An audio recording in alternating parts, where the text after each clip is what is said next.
Um, yeah, so we'll be recording just so we can put it onto our YouTube channel. So I'm gonna pass it on to Navia now. Thanks. Sorry if you hear like screaming children in the background. Those are my cousins. But njssc is a youth-led network of college and high school students.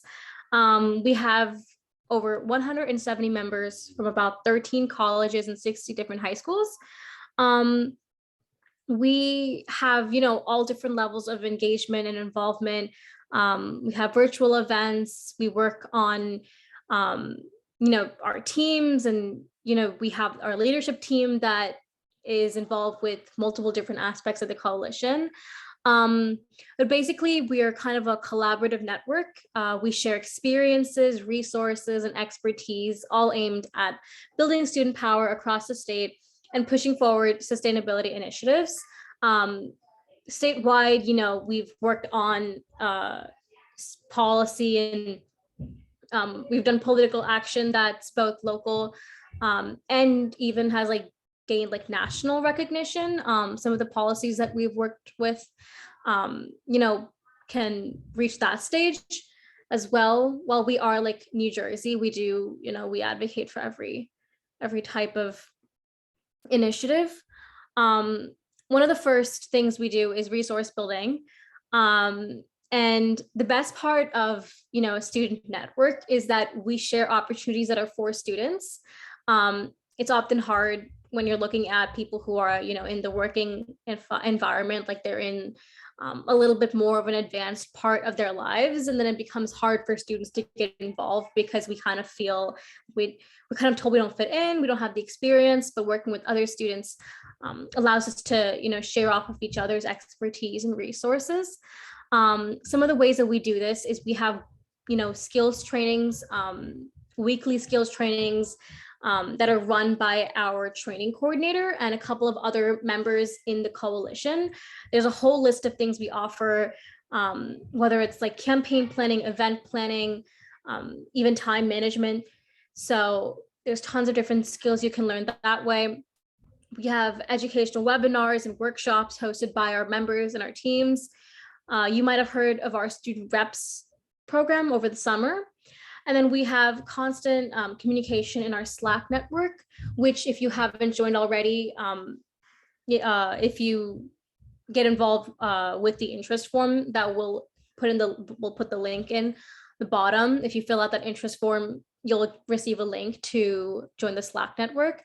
So that is our main hub of communication at njssc.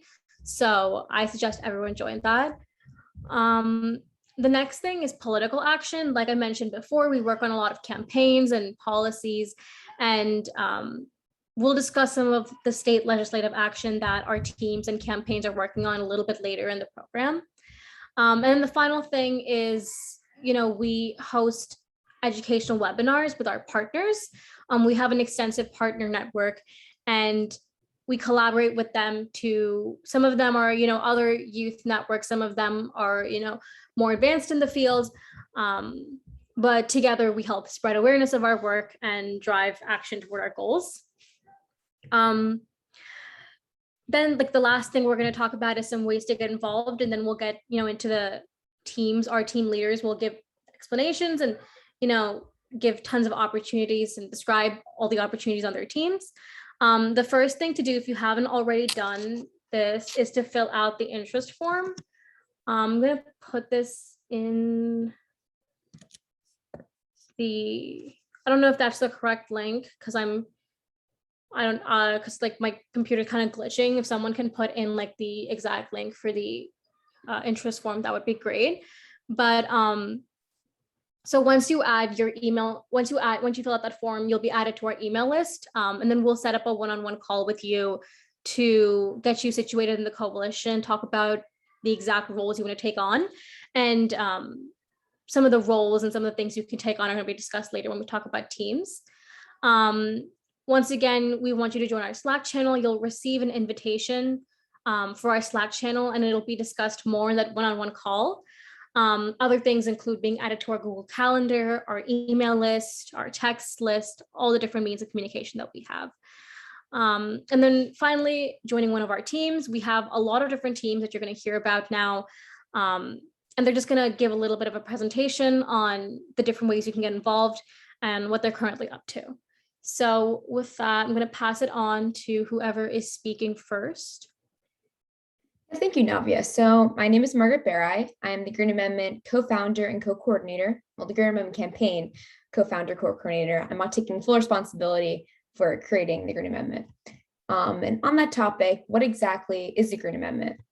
Well, the Green Amendment is an amendment to New Jersey's or whichever state you're working in to Bill of Rights section of the Constitution. And this amendment will include the rights to clean air, clean water, a stable climate, and a healthy environment. So these are really basic environmental rights that we really just need to survive. I don't think anyone here can survive without clean air, clean water. If you can, then that's pretty incredible. So these are really just basic human rights. And the Green Amendment works to bridge that gap between human rights and legal rights, because right now in the legal system, there really is no mention of these really basic environmental rights. So if that's into the legal system, that'll provide so much more protection for all people in New Jersey and hopefully eventually on the federal level as well. So the for all clause at the very end of that first bullet is also really important because it highlights another part of the Green Amendment movement, which is worth mentioning, of course, and that is environmental justice. So the Green Amendment works to close the gap in current disparities in environmental quality across the state. And this is really not a radical concept. The Green Amendment as a whole, it's already in place in Pennsylvania and Montana. And actually it's on the ballot this year in New York State, our neighbor. And this November, if they get a 50% majority, hopefully they do, then they'll be the third state to have a Green Amendment in their state constitution. And if we want to be on the forefront, New Jersey as a state, for environmental legislation, then the Green Amendment really is something we should hop onto. And that's something we're trying to do right now. So the first thing I have written on the second bullet here is our team. So who exactly is our team? That includes Fawn and I, the co-coordinators, and our extended leadership team of coordinators, our tactic coordinators, which Fawn will go into in a moment.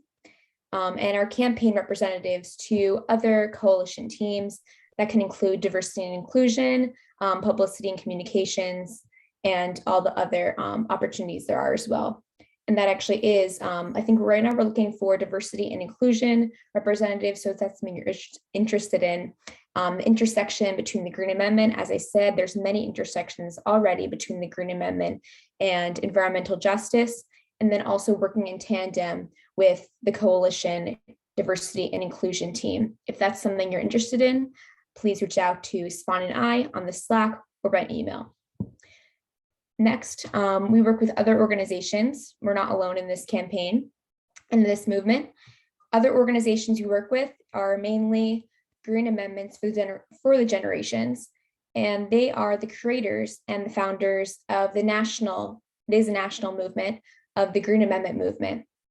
And our campaign and organization, the New Jersey Student Sustainability Coalition, are called a lead partner according to the Green Amendment for the Generations website. And then along with other groups, we also work with students and non-student groups, just like the coalition as a whole, to push for this really, really impactful and progressive state legislative amendment. And together we raise awareness for this bill, we lobby, and we participate and coordinate in all these following tactics that Svam will go into now.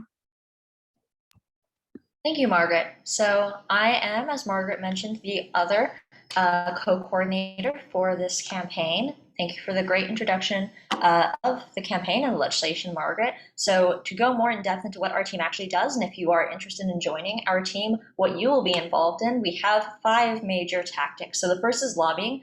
Obviously, if you want to pass a bill, you need to lobby the legislators who are going to be voting yes or no on that bill. So that is a big part of what we do. And right now we are really focusing on lobbying the heads of our state legislature. So that is the Senate President Sweeney and the Assembly Speaker Coughlin. At the moment, we have over half of the Assembly co-sponsoring our bill and a huge chunk of the Senate. So honestly, we have way more co-sponsors signed on to this bill than we should need. So it is really just these two people who decide whether or not our bill is going to get a hearing and eventually a vote that are the blockers. Because if we do get a vote, we are pretty confident that we are going to get this passed. If not with the supermajority that we need to get on the ballot this year, definitely with a simple 50% that moves this bill on to the next stage in the voting process. So that is going pretty well. Next, we have local resolutions. This is our second major tactic. So lobbying and local resolutions are our two most important tactics that we try and put the most focus on, and that the other three really are essential to supporting. Local resolutions means getting towns and counties across New Jersey to essentially make these public legal statements saying that we sign on to this bill and we are urging our legislatures and our leaders in the in the Assembly and the Senate to put this bill up for a vote and to vote yes on it. So these can be really impactful in getting legislators to vote yes, to co-sponsor, or if it's near Sweeney or Coughlin, getting them to put this up for a vote. So this is a really important part of lobbying, but it is a separate tactic because,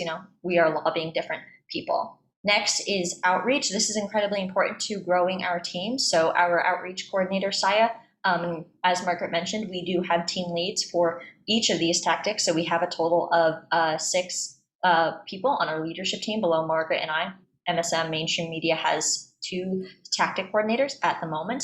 But our outreach coordinator, Saya, is really focusing on reaching out to other environmental groups to get involved in the movement. So if you're interested in that, creating partnerships and coalition building, this is a really great tactic to be involved in. And also recruiting new student members. So maybe we're talking about making pamphlets and going to events. As in-person events start up again, we go around and do presentations to the different groups that Saya reaches out to and that sort of thing. And really any other way that we can grow our team and this Green Amendment Coalition that Green Amendments for the Generations has. Social media right now is really focusing on helping lobbying. Social media is an essential tool for lobbying our legislators because unlike sending an email or a letter or something like that, it is a very public form of communication. So a well-crafted social media post is probably more valuable than an email that will take you longer to write because not only does the legislator hear what you have to say, but all of their constituents, all the people who are going to be voting for them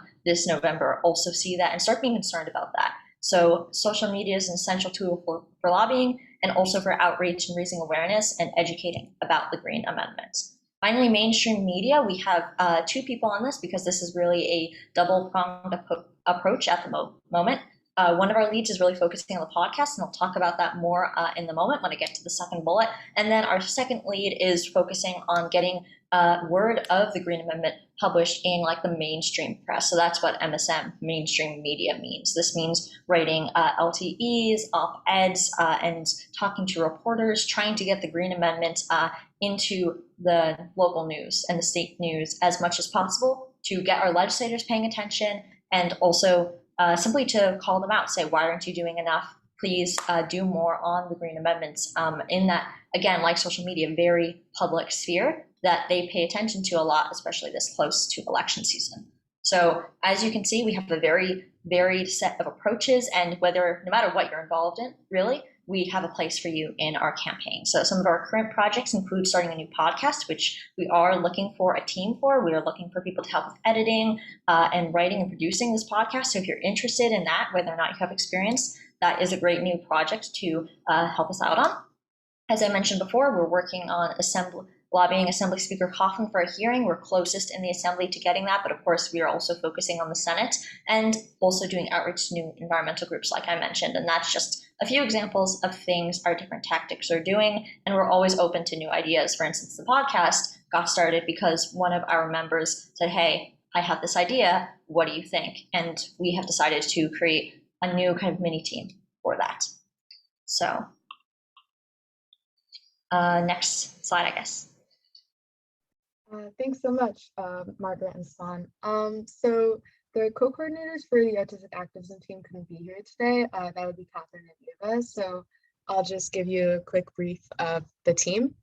So basically what the team does is they use art forms to raise awareness about environmental issues. And they also do a lot of partnering with other teams and organizations to do this. So in past events, they've had like an event where they saw a movie screening together and they like taught someone who directed that movie. And then something they also worked on was their Green Amendment concert, which I can put the link in the chat. That was pretty cool. So yeah, they like to use like old, an example would be like using plastics and stuff to create like a painting or some art form. So their team really does like revolve around creating things. It's very hands-on. Yeah.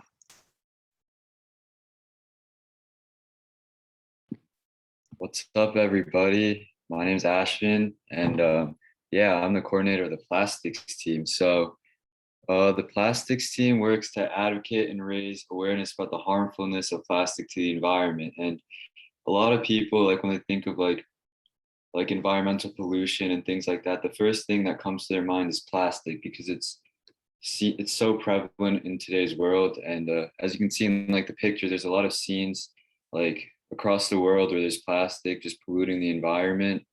So formally, the plastics team helped to advocate for the NJ plastic bag ban, which also has some other factors such as like things with plastic straws, and that was passed last November.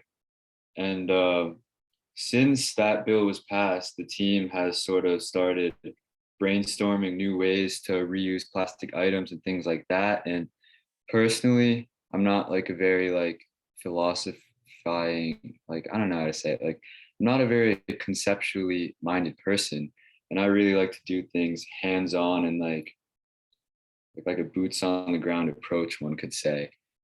And so that's why this year I want to have a large focus on like doing activities such as litter pickup challenges and plarning. If you look on the left, there's a picture of this mat, like a sleeping mat for like the homeless. It's made out of plastic bags, and it does take a lot of work. I've tried it with my friends. It is pretty difficult, but the good thing about it is that one of those mats uses almost like 800 plastic bags, which takes a lot of them out of the environment where they could possibly find their way into the oceans and things like that, and harm the wildlife. So plastic bags are everywhere right now. So that's one of the things that I want to try to do, and maybe work with the Autistic Activism team to try to do that.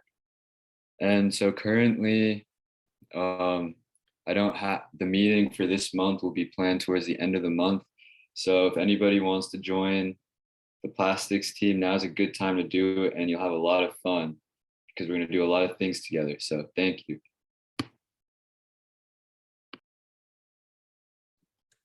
Great. So unfortunately, our clean energy equity coordinator couldn't be here today, but I'm just gonna fill in a little bit on what she wanted to talk about. So the Clean Energy Equity Act is working to push the Clean Energy Equity Act bill, which is an environmental justice bill and will prioritize New Jersey's overburdened communities, ensure they benefit from clean energy access, energy savings, and give them job opportunities. So they partner with NJ Shines and Vote Solar. Those are the two main partners. So working with the Clean Energy Equity team also gets you connected to the people at those organizations. You learn a lot about what it's like to run a campaign. They do a lot of LTE writing. There's a lot of opportunities to get involved. They have leadership opportunities within the team as well. And then there is an upcoming town hall meeting on September 3rd. There's a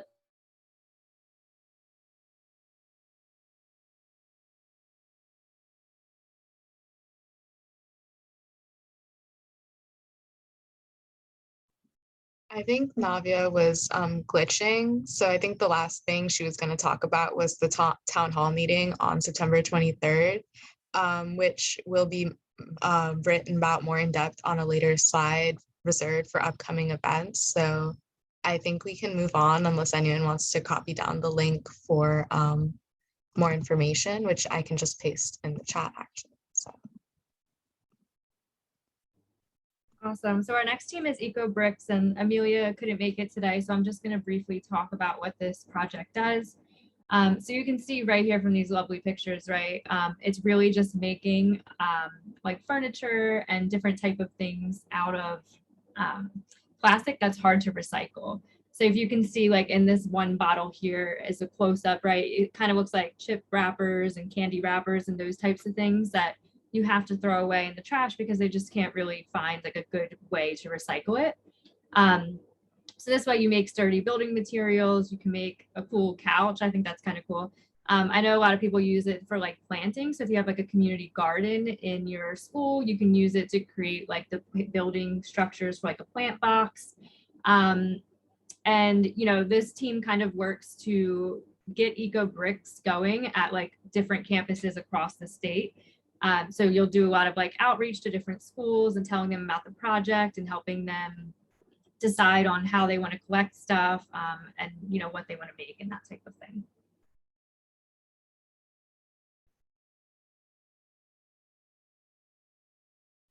Sorry, I got kicked out of the Zoom.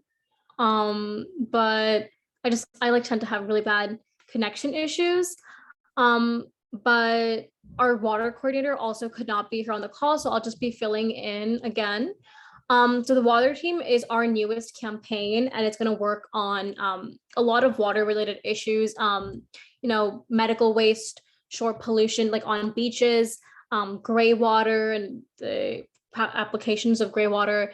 And, you know, there's a lot of legislation that's also like to be discussed in the water team. So if you're interested in getting more related, like there's tons of opportunities with education as well as policy, lobbying, LTEs, just like with any campaign. And since the water team is relatively new, joining the team allows you to get in on like the groundwork of starting a campaign, developing like the core proposal and taking on one of like the early leadership positions that are like really important. So the coordinator is Anya. But for the time being, if you have any questions, you can let me know, or if you join the Slack, you can find her on the Slack as well.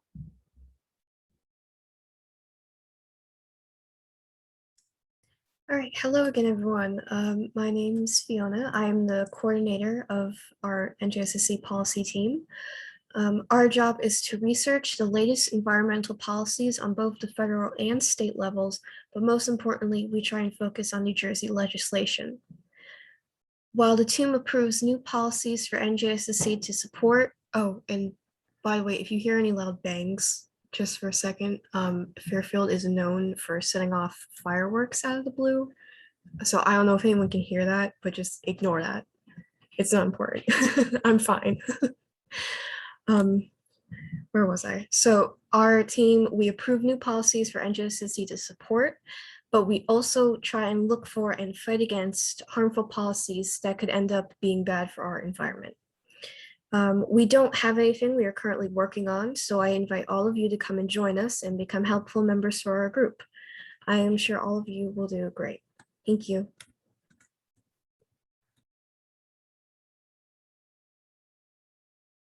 All right, so I am the social media coordinator for NJSSC, and the social media is a really interesting team to work on because a lot of it is made up of the other campaigns' work in general coalition things. So we don't really do anything that's very specific to social media other than like specific social media events. For example, I know last year the Green Amendment did they had a week of action. There's a specific social media day. So that's an example of something the social media team would highly work on. In addition, we also do a lot of graphic design on the team. On the slides, you can see examples of stuff that was created before. And we follow specific color schemes, and it's actually a lot of fun to do this. So like if you like the more creative side of activism, it's a really great team to join. I mentioned earlier that most campaigns have social media reps, and I know the Green Amendment has one, the Clean Energy Equity Act is getting one right now.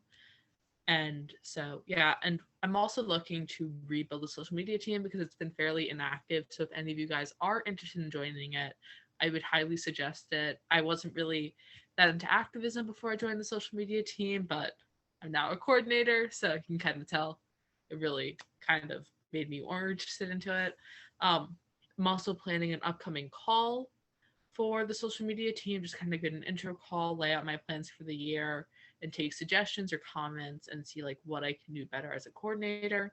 In addition, the NJSSC currently doesn't have an active TikTok page. I created an account, so you guys can go follow it. I'll put the username in the chat later. Um, but I'm looking to have specific people help work on the TikTok page because I want it to be a little bit more informal. So if anybody's interested in that, you can DM me on Slack or you can email me. My email is on the NJSC website. So yeah. Hi, I'm Sarah. I'm the Outreach and Communications Team Co-Coordinator. And so the Outreach and Communications Team does outreach to expand the members' connections with schools and youth organizations in our coalitions. And we do this to expand the awareness of sustainability and expand the awareness of our coalition and our goals. So we use a variety of tactics for recruitment, like emails, which is just reaching out to schools, teachers, and organizations to see if any students want to join our coalition. Social media, so sending DMs to partners to get more people to just know about our events and be part of our coalition. Flyers, tabling, and the organic recruitment of members, which is basically just asking our classmates and friends to join our coalition. Hi, I'm Sharon. I'm also a co-coordinator of outreach and the communications team. We work on a lot of internal outreach to ensure participation of our coalition's members. We use the website, the blog, and the newsletter to make sure that everyone in the coalition is made aware of all events and all activities that are happening in the teams so they can take charge and be part of all the things happening in our coalition. And we also work on the newsletter, website, and blog, which communicates our coalition's goals and events with more people. So for example, the newsletter, it shares what each of our teams are doing in NJSSC and what each of our members are doing outside of NJSSC. So other people can get an idea of what we do and why we do it and what other opportunities they can take for sustainability. We also work on media lists and getting our press releases published. If any of you are interested in writing newsletters or helping out with the blog, we highly encourage you all to join. In both of our images, in the top one, you can see our blog, which Mahika, the secretary, helps keep on the website, and also the newsletter. If you're interested in writing or getting things published, we definitely encourage you all to join, or just reaching out to individuals and getting more experience with outreach and communication.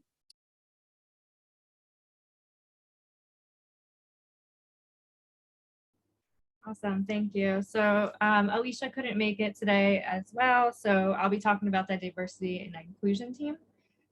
So right now, our diversity and inclusion team has a lot of opportunity for people to get involved in leadership roles. Like Margaret had mentioned, the Green Amendment is looking for someone to do diversity and inclusion, but so are all of our other campaign teams.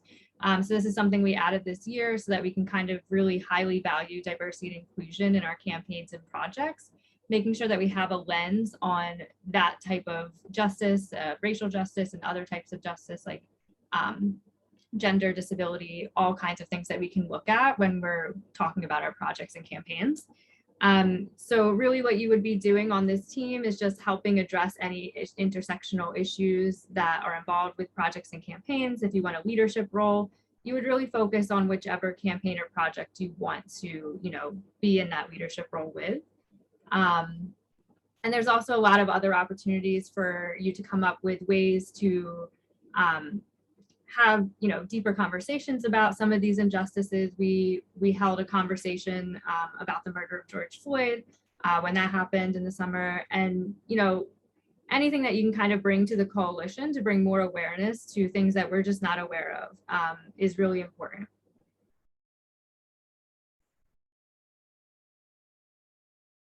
Hello everyone, I'm the mental health coordinator. I don't know if I mentioned that in the intros, but I hold this position. I'm the first person to have this role, so I will be developing a mental health team this fall to help plan and develop events.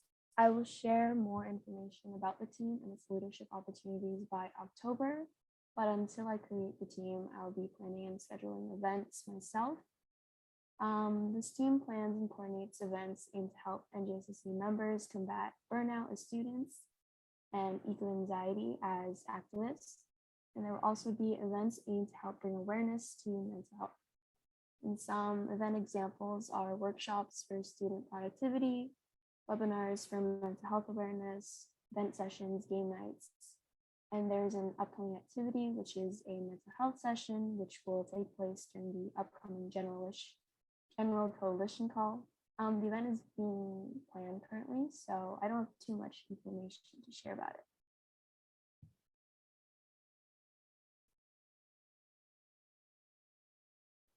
Awesome. Thanks, Juliana. So this is the upcoming Clean Energy Equity Act event. They're having a virtual town hall meeting September 23rd at 5 p.m. So as you can see, it's really important for the act to be passed in order to close the energy burden gap. And so you can learn a lot about that by joining this town hall meeting. And I can paste the sign up link into the chat.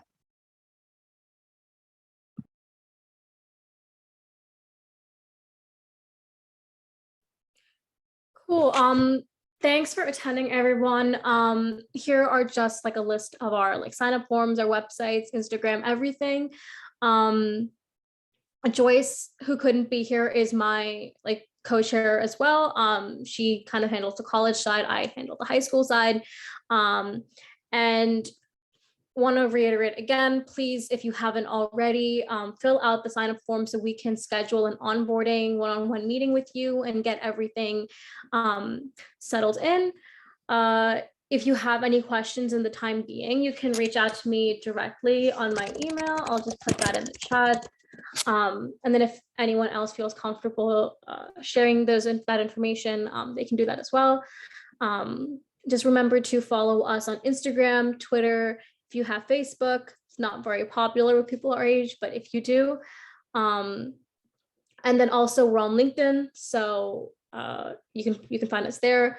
But that is it. Does anyone have any questions they'd like to, broadcast right now?